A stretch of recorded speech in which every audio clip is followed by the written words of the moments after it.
Alors on s'est déjà tous posé la question, n'est-ce pas? Comment un bébé qui part de quasiment rien finit par comprendre des concepts scientifiques super complexes? C'est ce voyage absolument fascinant qu'on va faire ensemble en suivant les pas d'un des plus grands penseurs de la psychologie du développement. Eh bien, cette question fondamentale, c'est vraiment celle qui a animé toute la carrière de Jean Piaget. Il s'est lancé dans une quête pour comprendre non pas ce que les enfants savent, mais bien comment ils pensent et comment ils construisent, pièce par pièce, leur propre savoir. Pour bien piger sa théorie, on va faire comme il le décrit, on va la construire pas à pas. On va commencer par sa question départ, puis on va décortiquer les mécanismes, les matériaux de base, les grandes étapes de la construction, et pour finir, son incroyable héritage. Allez, on commence. La première idée de Piaget, et elle est radicale pour l'époque, c'est que la connaissance, ce n'est pas quelque chose qu'on reçoit passivement. On n'est pas une sorte de vase vide qu'on vient remplir. Non, pas du tout. Chaque individu la construit activement. Et ce qui est vraiment intéressant, c'est que Piaget ne s'intéressait pas aux particularités de tel ou tel enfant. Ce qu'il cherchait à comprendre, c'était ce qu'il appelait le sujet épistémique. En gros, ça veut dire les mécanismes fondamentaux, universels, qui permettent à tous les esprits humains de se développer, peu importe leur culture. Bon, alors comment ça marche cette construction? Piaget nous dit que c'est comme un moteur qui tourne sans arrêt. C'est un processus biologique de base qui nous pousse constamment à nous ajuster au monde qui nous entoure. Pour lui, l'intelligence, ce n'est pas un concept abstrait, loin de là, c'est le prolongement direct de l'adaptation biologique. De la même manière qu'un animal s'adapte à son milieu pour survivre, notre esprit, lui, s'adapte pour comprendre et maîtriser le monde. Et ce moteur de l'adaptation, il a deux temps. Le premier, c'est l'assimilation. Là, on prend une nouvelle information et on la fait rentrer dans les cases de pensée qu'on a déjà. C'est un peu comme classer un nouveau document dans un dossier existant. Et le deuxième temps, c'est l'accommodation. Là, c'est l'inverse. L'information est tellement nouvelle qu'elle ne rentre dans aucune case. Alors, il faut modifier nos structures, créer un nouveau dossier pour pouvoir l'intégrer. C'est cet équilibre constant entre les deux qui fait grandir l'intelligence. Ok, donc si l'adaptation c'est le moteur, quelles sont les briques qu'on utilise pour construire tout ça?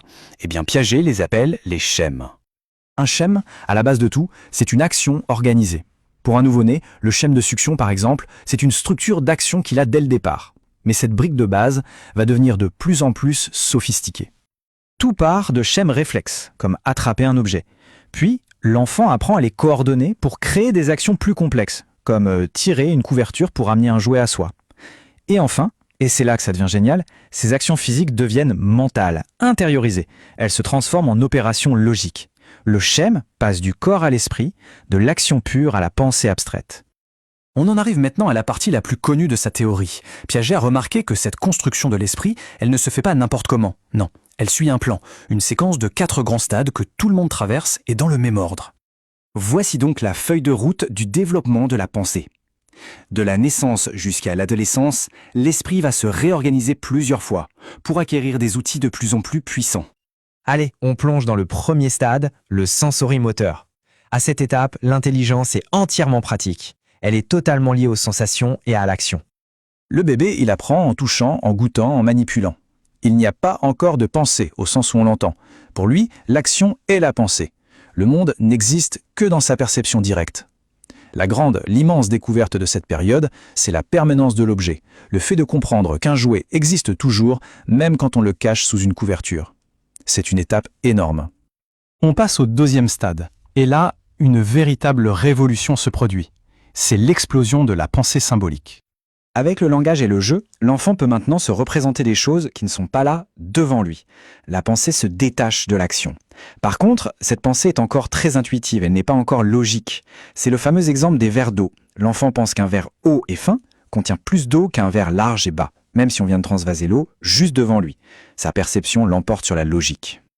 On arrive maintenant au stade des opérations concrètes. La logique fait enfin son entrée. Mais attention, avec une limite importante. C'est une étape majeure. L'enfant peut maintenant faire des opérations mentales logiques. Il peut classer des objets, les ranger par taille. Il comprend la réversibilité, par exemple si A est plus grand que B, alors B est plus petit que A. Mais, et c'est le point clé, cette logique ne fonctionne que sur ce qu'il peut voir et manipuler. Il a besoin d'un support concret. Et ça nous amène au stade final, le stade des opérations formelles, où la pensée se libère complètement du monde concret. Là, c'est l'arrivée de la pensée scientifique. L'adolescent peut raisonner sur des hypothèses, sur des idées abstraites, sur des possibilités.